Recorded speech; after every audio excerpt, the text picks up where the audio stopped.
Hey fellas, long time no hear from me. I know, I know. I haven't really done a lot of Magic playing lately because I've been very broke. Very broke. I mean, we're not even talking living off of ramen broke. We're talking begging for ramen broke. You know, it's not cool. It's not cool. However, I managed to have enough of a little bit of a boon enough. I'm not sure how that came out the first time I tried moving it. You know, it's just like, I have a hard enough time speaking my own damn language to begin with, right? So, I managed to have boon enough to be, scrape up the money to play Prerelease this past weekend. Yay! And, well, here's what I got. It's, Born of the Gods. They brought in a few new mechanics, like most of the mechanics from Prerelease are coming back. Plus, they've got the inspired mechanic. That is, this creature has an ability that triggers whenever it becomes untapped, which is fine. And then they have the tribute ability, which afterwards I realized is very, very similar to the so-called Punisher mechanic, made famous by cards such as Browbeat. For those that don't know, Browbeat is 2 colors and a red. I believe it's a sorcery. Target player, usually yourself, draws 3 cards unless an opponent chooses to have Browbeat deal 5 damage to them. Now, some people might sit there like, whoa, that's pretty cool. And for the most part it is, but it's really only useful in a dedicated burn deck. I have a deck that uses it, actually. The thing with Browbeat, of course, is being that it's just like, some people say, well, you always get what you need the least at the time you play it. And, my basic retort to that is you always get something out of it that advances you towards victory. Yes, it's going to be the lesser of the 2 options, but both of the options in a straight burn deck are good. I mean, especially straight burn deck, I draw 3 cards. I paid 3 mana to cast this, I draw 3 cards. Even if I only have 3 lands on the table, if I draw into a Fire Blast, I can sack 2 mountains and hit you for 4. I don't care. Whatever, right? I mean, either way, not mention the fact, 3 mana for 5 damage is not necessarily a bad ratio. It's not great, but it ain't bad. But whatever, right? Whatever. So let's get back to this deck. Now, I just talked about, the inspired mechanic, the tribute mechanic, bunch of new cards in the set, blah, blah, blah, blah, blah. So, we did 3 rounds for Midnight Pre-Release because it was freaking late. I ended up coming in somewhere in the high end of the middle of the pack. My first round opponent beat me like a red-headed stepchild. And I swept my second and third round opponents. That is, they didn't even get a game on me. I beat them 2-zip. The fellow who beat me was also playing red. I chose, and you're allowed to play your pre-release promo card based on what color you chose in the deck. And red was the Forged Stoker Dragon, who is 6 mana for a 5/4 flyer that you can pump a colorless and a red into him to deal 1 damage to target creature, and that creature cannot block this turn. But you can only play this ability if the dragon's attacking. All well and good, right? Ooh, pardon me. So, anyways, the thing with that is my opponent managed to play his own one of those on me. And then he turned it sideways at me and wiped my field, which I wasn't happy about at all. But I drew a removal card, and I exiled it. And then I dropped my Silent Sentinel. It's a 4/6 flyer for 7 mana, 5 and double white. Whenever it attacks, I can return an enchantment I control from my graveyard to play, which is pretty saucy. Especially seeing as how there's a lot of enchantments in this block that are also creatures. Yeah. But before I could even swing once with it, he top-decked Elspeth. And and exiled it. And I'm like, you rat, both destroyed, whatever. I'm like, you rat bastard. That was horrible. That was just horrible. So let's get to what I have in the deck, because the deck played okay. Witch's Eye, 3 rounds, a grand total of 7 games, never drew it. Never so much as drew it. Happens. Fire's Radiance, enchant creature.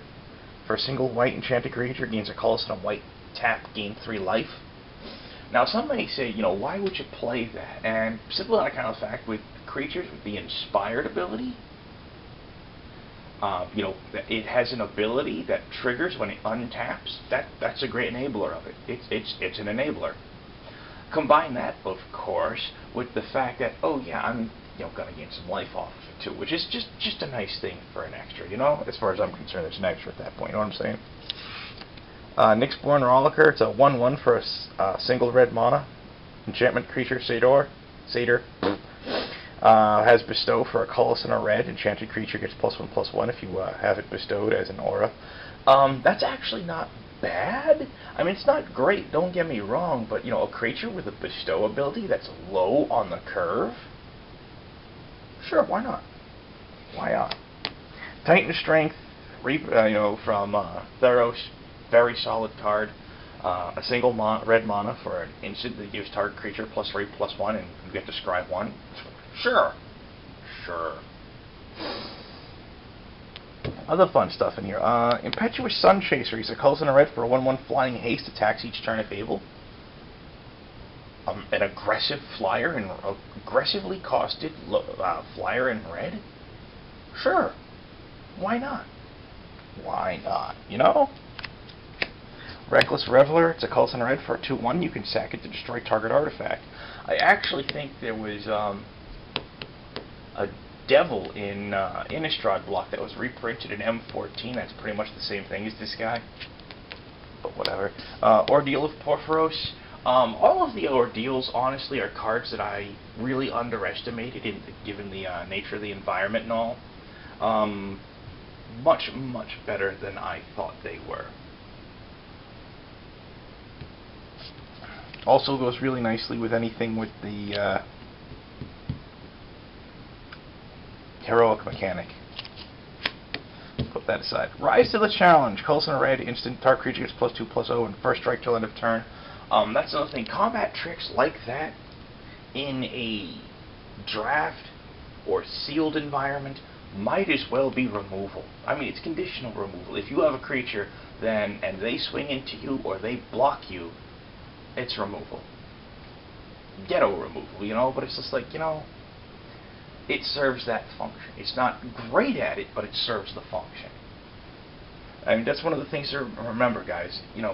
Don't let what's printed on the card and what effect it has from a game mechanic standpoint blind you to what the card actually does when you play it. I mean, as a lovely example I've said in the past, Typhoid Rats. It's a 1/1 death touch in black for like a single black mana, if I recall correctly. And I said it's got an evasion ability because no one blocks a 1/1 with death touch. Nobody. They just take the hit. Why would you block that? Unless you had something that was indestructible or had regeneration, you're not going to block that. That's dumb. You don't block a Typhoid Rat. You just take the hit. You know what I'm saying? 2. Scouring Sands. Colorless and a red. Sorcery. 1 damage to each creature your opponents control. Scry 1.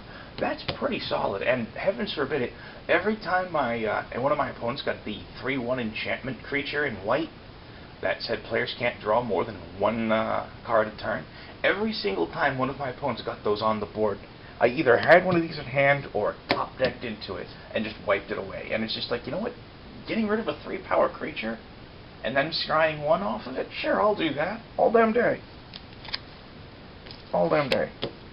Fall of the Hammer, colorless red, instant, target creature you control deals damage to another target creature equal to its power. It's not fight because there's no exchange of damage, just one way. So it's, so that's pretty sweet. Cavalry Pegasus, 1/1 flying, Whenever it attacks, all attacking humans you control gain flying. I'll get back to that in a minute. Orozco's Sun Guide. He's a 2/2. Inspired, whenever he becomes untapped, you gain 2 life. Never actually got the combo in play. You put the Pharaoh's Radiance on him. You pay 2 mana, tap him for 3 life. When he comes untapped, you gain 2 more.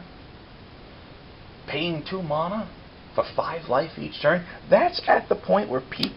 That's the kind of repeatable life gain that makes people sit up and take notice. I mean, most of the time, life gain's kind of assy. It really is. But when you can gain 5 life a turn with no extra investment of cards, people sit up and are like, wait, you're doing what? At which point it's just like, yeah, what are you going to do about it? Kids, that's fun stuff. Akron Skyguard, 1/1 for a Colts and a white. Flying on Heroic, it gains a +1/+1 counter, so he's nice to throw like Ordeal Porphyros on, or the Satyr, the Bestow Satyr for 1/+1/+1, which I actually kind of did those things to him. It's like, yeah, I'll play him on turn 2. Turn 3, I throw the Bestow Satyr on him and swing for 3 in the air, because the Satyr gives him +1/+1. He's base 1/1, so that's 2/2, and then his Heroic puts a +1/+1 counter on him. He's a 3/3 at that point. He's already a 3/3 at that point. That's evil stuff, guys. It's fun. Archetype of Aggression. Coast double red. Enchantment, creature, human, warrior, 3/2. Creatures you control have trample. Creatures your opponents control lose trample and can't gain it. 2-headed Cerberus, 1/2 double striker for 1 and double red. He's pretty much solid, and you put any kind of pump ability on him, and he hits like a truck. Because double strike does that. These guys almost didn't make the cut. 2 elite skirmishers. He's a 2 colors and a white. On Heroic, you may tap target creature. Whoop-de-flippin'-dee. I almost cut him completely from the deck. Almost. And then I looked at his power toughness and realized he was a 3/1. And then this guy will make him fly on the attack. Oh, and here's another human. Okay. Alrighty. I'll do that. Speaking of another human, here's yet another human. It's a 3 Akron Phalanx. It's a 3 and a white for a 3/3 human soldier with vigilance. And you can pump 2 and a red to give all creatures you control +1/+0 till end of turn.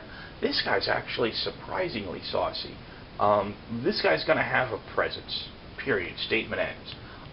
This guy, along with like some first strike or double strike, I would gladly play this guy with like a pair or a trio of 2-headed Cerberuses, because this guy with anything with double strike or first strike is going to ruin people's days. He's just going to ruin their day. And I like ruining people's days. In the fun way. In the fun way. One of my few pieces of hard removal, excoriate, whatever. 3 and a white, sorcery, exile target tapped creature. It's not super, but you know what? It's still removal. Fellhide Spirit Binder. It's a 3 colors and red for a 3/4. Inspired, when he becomes untapped, you may pay a colorless and a red. Is that 1 color? Yeah, colorless and a red. If you do, you get a token copy of target. Is it target creature? Let me pick this up here. Yep. You gain a token copy of target creature, except it's also an enchantment and has haste, and gets exiled at end of turn. That's alright. I got no problem with that. None at all. The dragon, already covered him. Sentinel, already covered him.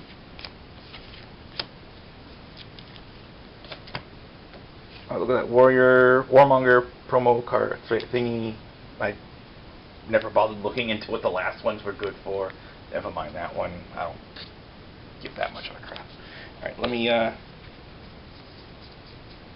try and get out the rest of these cards for you. Now that I've got all that out of the way, you know.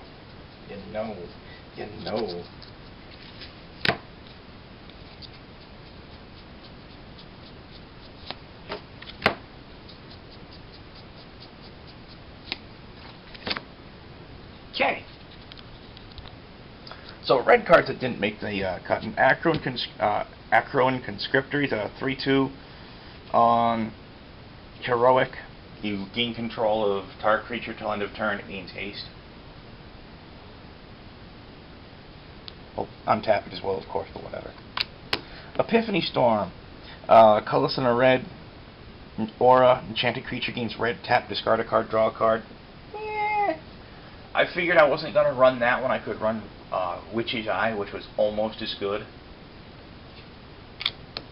Springleaf Drum, I figured I really wasn't going to need mana ramping that much, so it wasn't worth my time.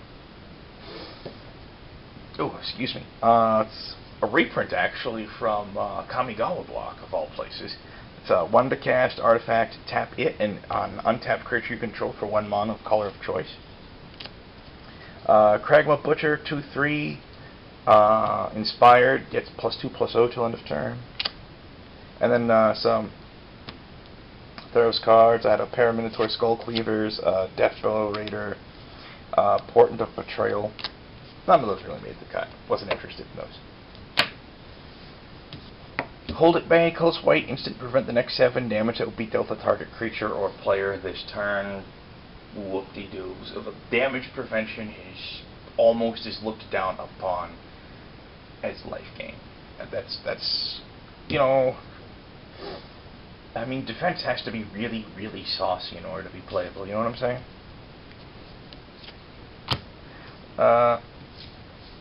Was that the only new card that didn't make the cut? Yeah. The rest of these are all Theros. Decorated Griffin, Vanquish the Foul, which I really wanted to play, but, you know, it's 6 mana. Yeah.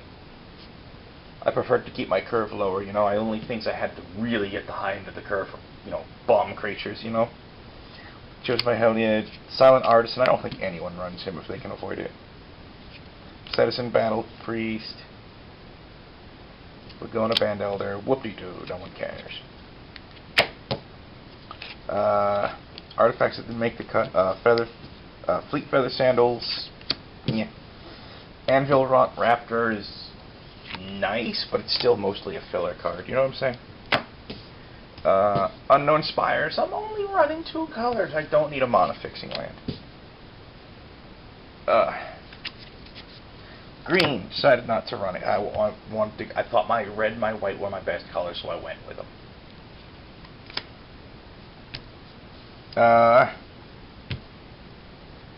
Parametra's Favor. Colors of the green.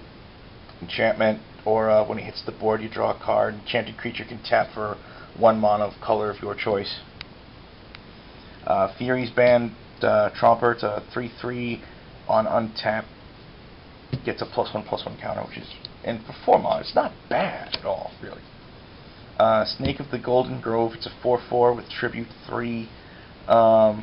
When it enters the battlefield, if Tribute wasn't paid, you gain 4 life. People are just going to let you gain the 4 life. They really are. Actually, there was a point where one of my opponents paid that, and I said, I'll play that thing. I said, yeah, I'll pay the Tribute. And I let him put the counters on it because I was going to kill him with flyers the next turn. I didn't give a crap. Citizen Starbreaker. It's a 2/1. When it enters the battlefield, destroy an aura. Whoop-de-doo. And it's 4 mana for that. It's just not really worth it. Nessian Demolock. It's a 3/3 for 3 and double green. Tribute 3. When it enters the board, if a tribute wasn't paid, destroy a non-creature permanent. Nice. Mortal's Resolve. Colors in a green. Instant. Target creature gets +1/+1 indestructible till end of turn. Pretty solid green effect. Aspect of Hydra. Green. Target creature gets +X. Instant. Target creature gets +X/+X till end of turn, where X is your devotion to green. Yay. Mixborn Wolf. It's a 2 colors and a green for a 3/1 enchantment creature wolf with bestow for 4 and a green. Enchanted creature gets +3/+1. It's okay. It's not great, but it's okay. Once again, a lot of these bestow cards, really, the bestow is so high on the curve. I mean, I guess that makes it okay if you draw it late game, but you know, I don't know. And of course, Theros cards.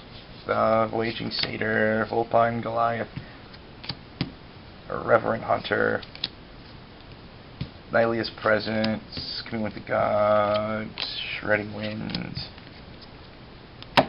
Didn't care. The blue. I'll say this. I am a sucker for red, white, blue. Almost as much of a sucker as I am for red, white. But whatever. Elitist Astronomer. Colors 3. Heroic. When you target him with a spell, look at the top 3 cards of your library. You may reveal an enchantment card from among them. Put it into your hand. Put the rest on the bottom in order of choice. It's okay. Stratus Walk. Colors in a blue. Aura. When it hits the board, draw a card. Enchanted creature gains flying and can only block flyers. The art looked better on the Wizards website than it actually does on the card, in my opinion. Floodtide Serpent, 4 and a blue for a 4/4. Can't attack unless you return enchantment you control to owner's hand. It's alright. Eerie Worshippers is interesting. It's 3 and a blue for a 2/4. Inspired. Whenever it untaps, you may pay 2 and a blue. If you do, you get a 2/2 blue bird enchantment creature token with flying. It's not bad, actually. Not too bad. Divination got reprinted. Draw 2 cards. Sorcery, 2 and a blue. And then, of course, Mnemonic Wall, Triton Tactics, Horizon Scholar, which is so ridiculously high on the curve for what he does. Aqueous Form, which is actually pretty solid. Crackling Triton is a solid filler card if it's in your colors. Voyage's End is decent. Vaporkin is decent, But whatever.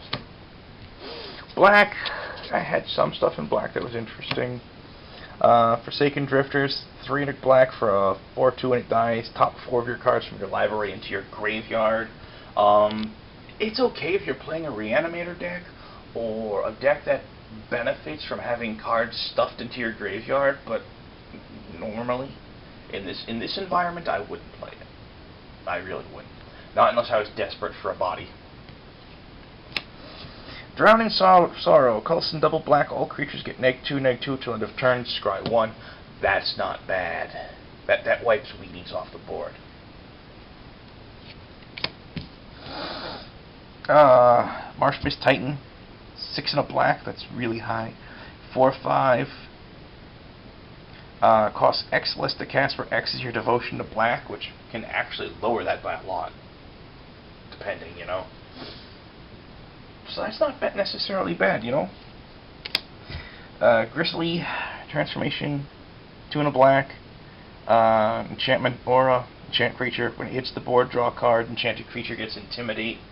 Meh. I'm not thrilled by it. Nyxborn Eidolon, colors in a black for a 2/1. Bestows for 4 and a black. Enchanted creature gets +2/+1. Unholy Strength with the legs for way too much mana, in my opinion. Asphyxiate, colors double black, destroy target untapped creature, and it's a sorcery. It's okay. It's not bad. And of course, more Theros cards. Asphodel Wanderer, Boon of Erebos, Viper's Kiss, Blood Toll Heartbeat, pretty solid. Loathsome Cannibal Boss, Mogis' Marauder, Return Phalanx is really well costed for what it is, to be honest. Gold cards, multicolor cards. I got Venax, God of Deception. Yeah, that really tempted me, but I ended up not going that way. He's 3, a blue, and a black. He's a 4/7 legendary enchantment creature, god, indestructible. Is only a creature if your devotion to blue and black is 7 or more. Creatures you control have tapped. Target player puts the top X cards of his or her library into his or her graveyard, where X is this creature's toughness. I would so run that in like a blue-black wall deck. Oh yeah. Just screw with people's heads. Yeah, here, I'm going to tap my Wall of Ice to mill you for 7. What? Don't know what's an Wall of Ice. Wall of Ice is green, I think. There's some wall, I can't remember. Wall of Frost, whatever. Whatever. Wall of Air. Siren of the Silent Song. Colorless blue-black. 2/1 flyer. Inspired, whenever it becomes untapped, each opponent discards a card and puts the top card of his or her graveyard to library.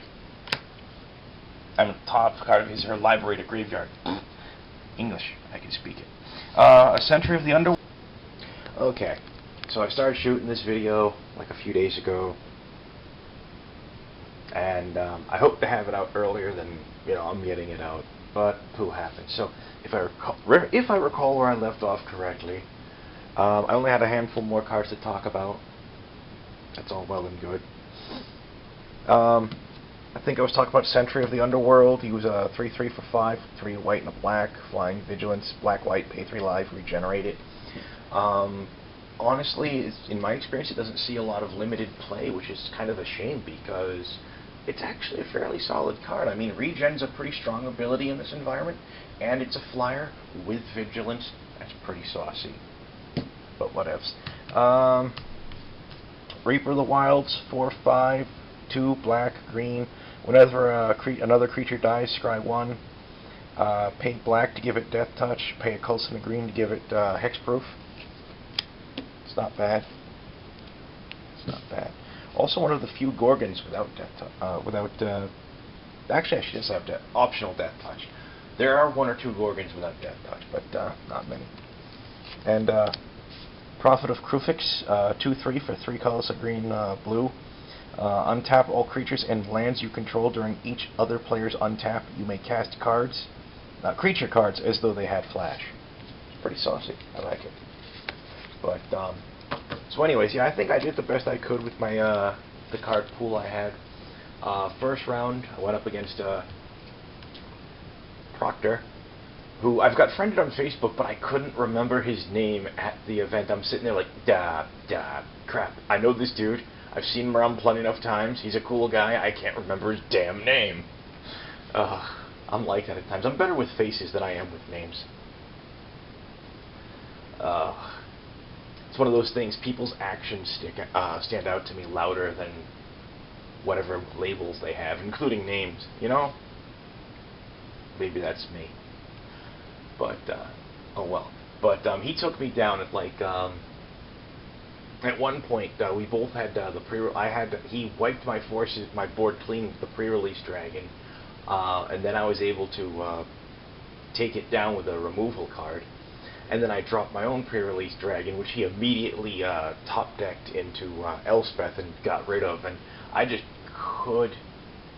No, I didn't put my pre-release dragon down. I'm sorry, I put down like my 4/6 white flyer, which he still then immediately removed with Elspeth. I mean, between it was a rough matchup. I mean, he had a good deck. He really did. The sad part is, like, he beat me, but then he proceeded to get trashed by his next 2 opponents. And after I got just beat hard in round 1, I proceeded to sweep my next 2 opponents, which was nice. And I ended up walking away with 2 booster packs. Booster packs! Booster packs! They're packs, and they got boosters. The boosters take them into orbit. They're rocket boosters. Yeah, wouldn't that be nice, fellas? So let me open up my ill-gotten goods for you here. Now, obviously, you've all probably had a chance to play these cards by the time this video goes live, and probably more than I have at this point, because I didn't draft last week either. So, I'm gonna, skip going over the commons, unless one of them really stands out, which I don't think they will. Though I have to say, Revoke Existence is kind of nice. Exile Artifact or Enchantment for a colorless and a white. That's actually pretty saucy.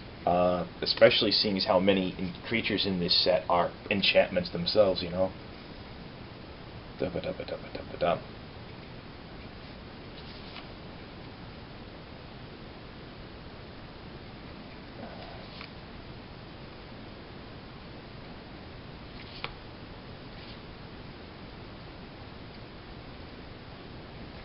Da-da-da-da-da, da-da-da, da-da-da.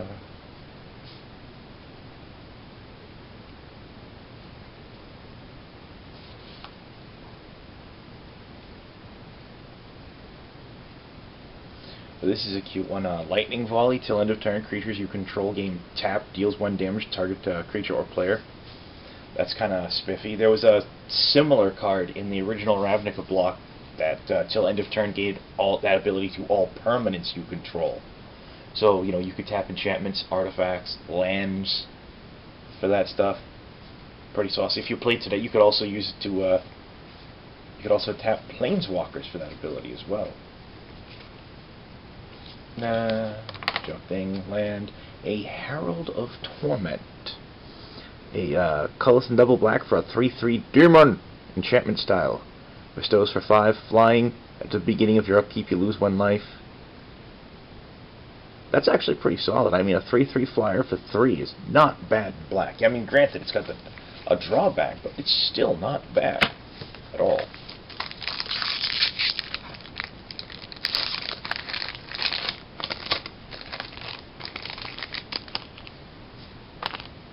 Oh, bird token. What am I doing tossing that off to the side? I don't know. Island, ooh, hey, look at that, guys. Foil, Temple of Enlightenment. Have to look up the card value on that one.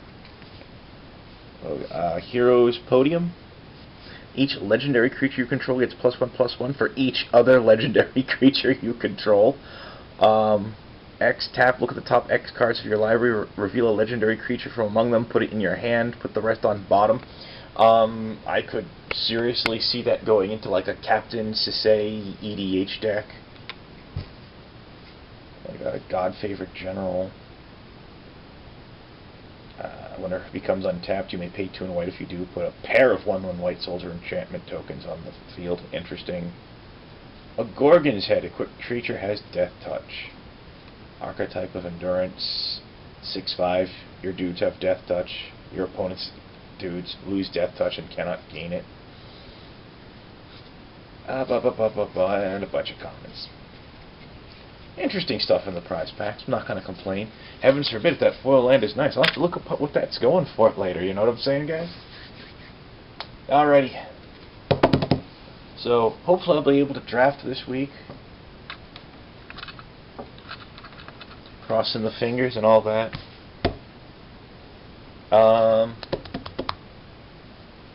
If you're poking around the internet for me, you don't know me personally. You're not really going to be on my. You're not going to be on my Facebook for the most part.